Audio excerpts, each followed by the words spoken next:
Bismillahirrahmanirrahim. Assalamualaikum warahmatullahi wabarakatuh.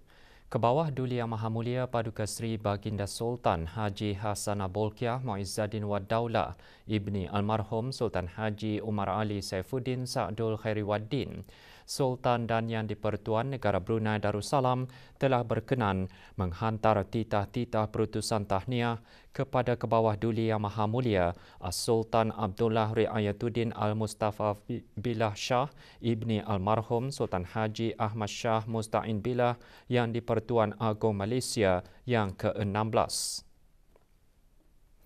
Dan Yang Berhormat Datuk Seri Ismail Sabri bin Yaakob, Perdana Menteri Malaysia serta Kerajaan dan rakyat Malaysia bersempena dengan ulang tahun Hari Kemerdekaan Malaysia kali ke-65.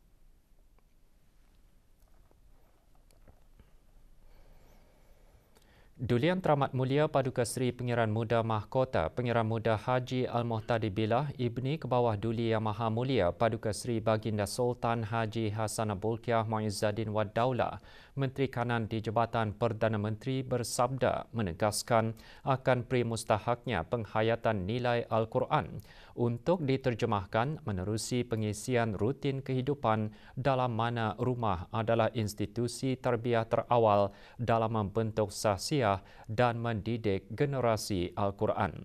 Duli Yang Teramat Mulia bersabda pada majlis perasmian musabakah membaca Al-Quran bahagian dewasa peringkat akhir kebangsaan tahun 1443 Hijrah 2022 Masihi.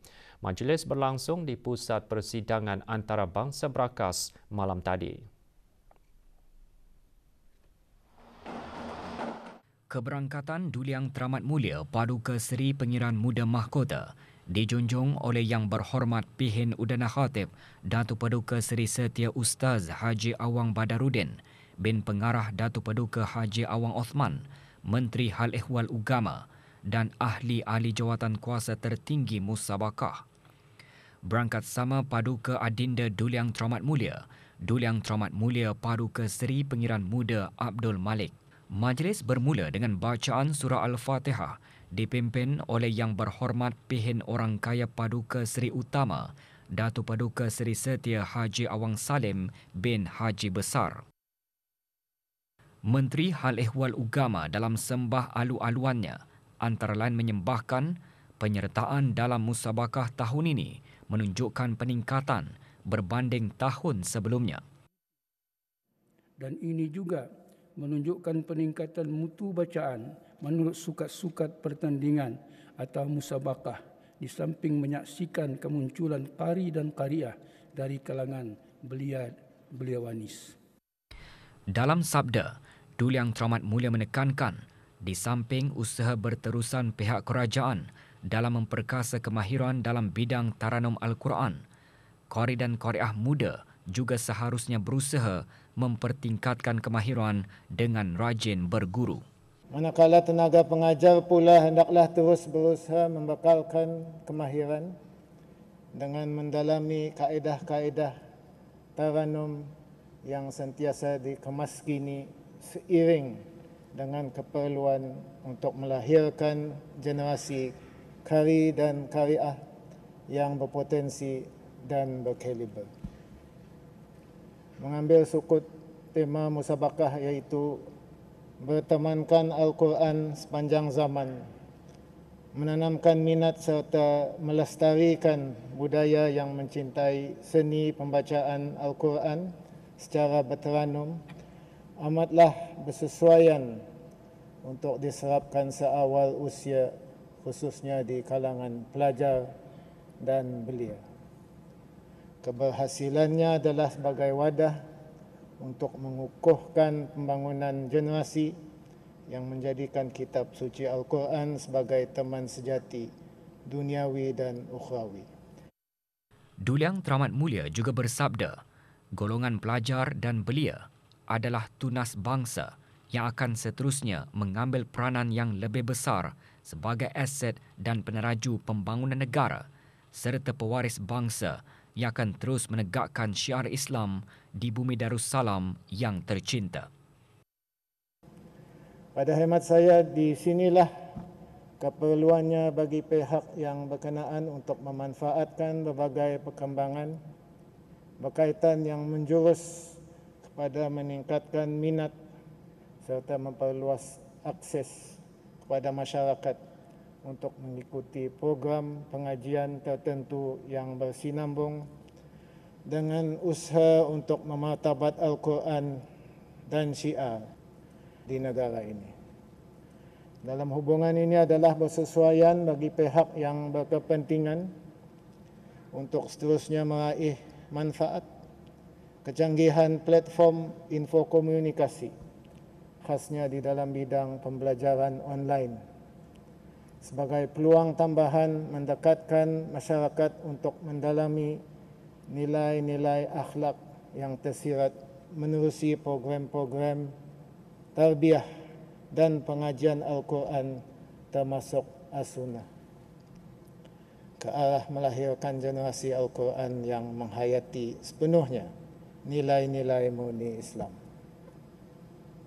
Akhirnya dengan melafazkan kalimah barakat, Bismillahirrahmanirrahim, selawat serta salam ke atas junjungan besar Nabi Muhammad sallallahu alaihi wasallam, saya sukacita merasmikan musabakah membaca Al-Quran bahagian dewasa peringkat akhir kebangsaan bagi tahun 1443 Hijrah.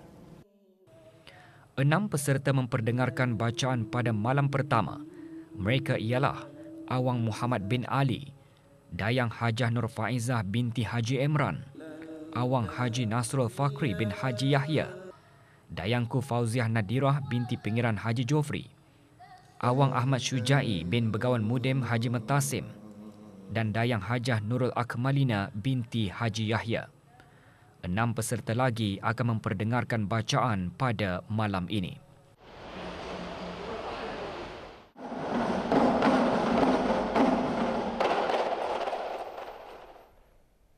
Status harian normal baharu COVID-19. 1 kes dalam kategori 5 sementara 4 kes kini berada dalam kategori 4 iaitu memerlukan bantuan oksigen dan di bawah pemantauan rapi. Kementerian Kesihatan juga memaklumkan 204 kes sembuh kemarin.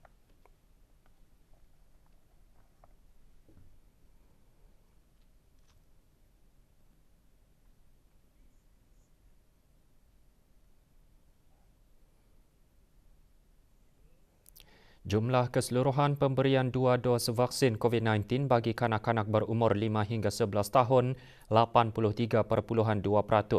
Bagi remaja berumur 12 hingga 17 tahun yang mendapat 3 dos vaksin, 57.6%. Manakala liputan bagi rakyat dan penduduk negara ini yang mendapatkan 3 dos vaksin, 77.2%.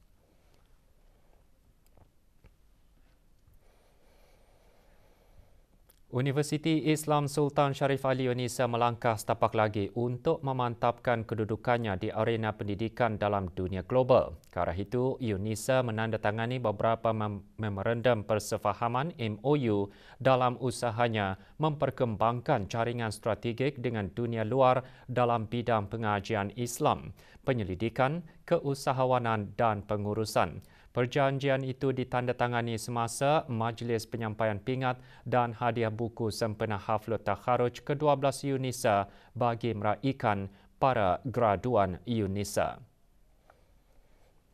Penyampaiannya disempurnakan oleh Yang Berhormat Datin Sri Setia Dr. Dayang Hajah Rumaizah binti Haji Muhammad Saleh, Menteri Pendidikan.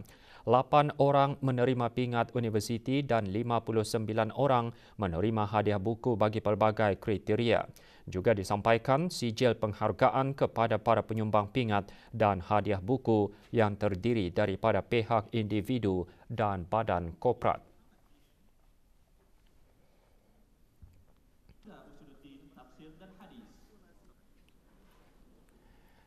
Majlis diselajurkan dengan penandatanganan MOU antara Yunisa dengan Universiti Teknologi Mara UiTM Malaysia, Universitas Muhammadiyah Purwokerto UMP Indonesia, Jami'ah Al-Quran Al-Karim wal Ulum Al-Islamiyah Yaman dan Mitsubishi Corporation.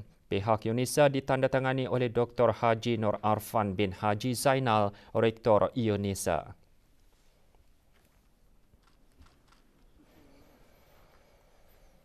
Kejayaan yang dicapai oleh para penerima pingat dan hadiah buku sempena Haflul Takharuj ke-12 Universiti Islam Sultan Sharif Ali UNISA tentunya menjadi pembakar semangat mereka untuk terus maju ke hadapan. Para penerima menzahirkan rasa syukur atas kejayaan yang diperoleh dan ia adalah titik permulaan bagi kejayaan akan datang. Kriteria pemilihan untuk hadiah buku adalah cemerlang dalam akademik dan mendapat A dalam kursus Al-Quran dan juga kursus MIB, dan yang paling penting adalah kecemerlangan syakhsiah. Setiap apa yang dilakukan itu perlu ada permulaan, iaitu doa agar dipermudahkan segala urusan, doa semoga cepat faham apa yang dipelajari dan melakukan tugasan-tugasan kuliah dengan jaya. Amat gembira atas pencapaian saya ini kerana saya percaya bahawa kerja keras itu membawa kepada kejayaan. InsyaAllah saya ingin lebih mendalami ilmu qiraat agar dapat berkhidmat pada agama, negara dan bangsa. Sebagai pelajar, hendaklah pandai mengurus dan disiplin diri sendiri, mencari kaedah pembelajaran yang sesuai, efisien dan efektif. Keutamaan saya pada masa ini adalah untuk mencari dan menimba pengalaman dalam pekerjaan. Selain itu, saya juga mempunyai perancangan untuk mengikuti beberapa kursus-kursus kemahiran asas. Peranan para pensyarah juga banyak membantu saya sepanjang proses menimba ilmu di UNISA, membuat ringkasan dari apa yang dipelajari, mengingati serta meng-highlight nota-nota agar lebih menarik dan mudah difahami. Lebih 80 orang pelajar tahun 5 sekolah rendah Yayasan Sultan Haji Hassanah Bolkiah mengikuti program kepimpinan dan jati diri sempena cuti penggal persekolahan kedua. Program diadakan selama 3 hari bermula Ahad lalu diisikan dengan aktiviti kemasyarakatan dan lawatan ke beberapa buah tempat menarik. Program dimulakan dengan penyerahan wakaf 60 buah kerusi bagi kegunaan Masjid Kampung Sungai Hancing. Wakaf merupakan ihsan warga pelajar dan guru sekolah rendah Yayasan Sultan Haji Hassanah Bolkiah. Aktiviti seumpama ini bertujuan untuk menimbulkan rasa cinta kepada masjid selain menerapkan pelajar menjadi masyarakat yang pemedulian. Semasa lawatan di daerah Tutong, rombongan berkunjung ke tempat pemprosesan produk berasaskan minyak kelapa darah dan pembuatan minyak gaharu yang dihasilkan oleh pengusaha Majlis Perundingan Kampung Tanjung Maya dan syarikat angkasa Ut Agarwood. Juga termasuk dalam pengisian program mempelajari kebudayaan etnik masyarakat Tutong. Program antara lain bertujuan untuk membentuk kepimpinan dalam kalangan pelajar.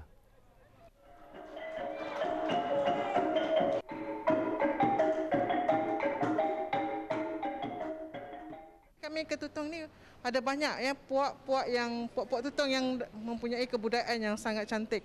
Dari sudut bahasa mereka telah didedahkan dengan 2-3 bahasa sejak berada di Tutong ni. Mereka belajar dan mereka merasa lebih dekat dengan etnik yang terdapat di negara Brunei Darussalam. Antaranya tempat pemprosesan minyak kelapa darah dan pembuatan minyak gaharu.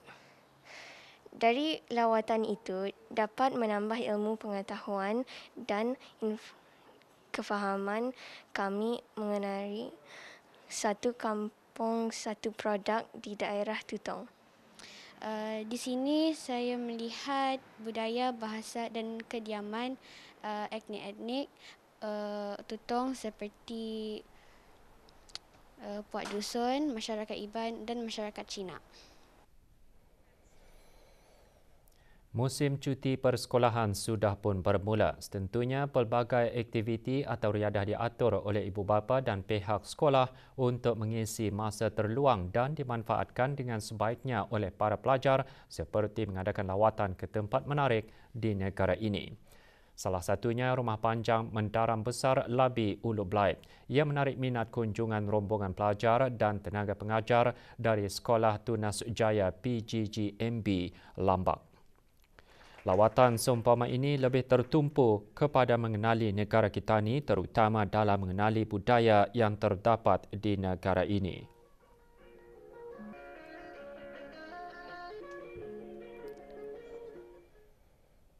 Pendaftaran peperiksaan London Chamber of Commerce and Industry bagi bulan November 2022 kini dibukakan sehingga 19 September 2022.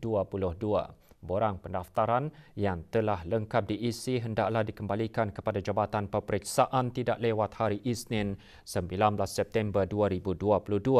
Keterangan lanjut boleh diperoleh di Jabatan Peperiksaan Kementerian Pendidikan semasa waktu pejabat pada setiap hari Isnin hingga Khamis mulai pukul 8 pagi hingga 11 pagi dan 1.30 petang hingga 3 petang. Manakala hari Sabtu mulai pukul 8 pagi hingga 10 pagi. Hubungi Jabatan Peperiksaan Kementerian Pendidikan seperti yang tertera.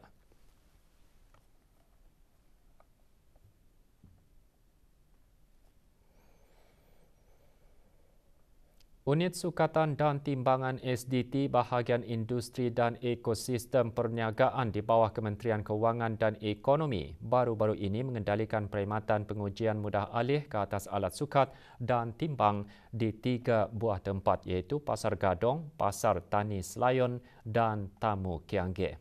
Hasil perkhidmatan unit SDT mendaftarkan 56 unit alat sukat dan timbang.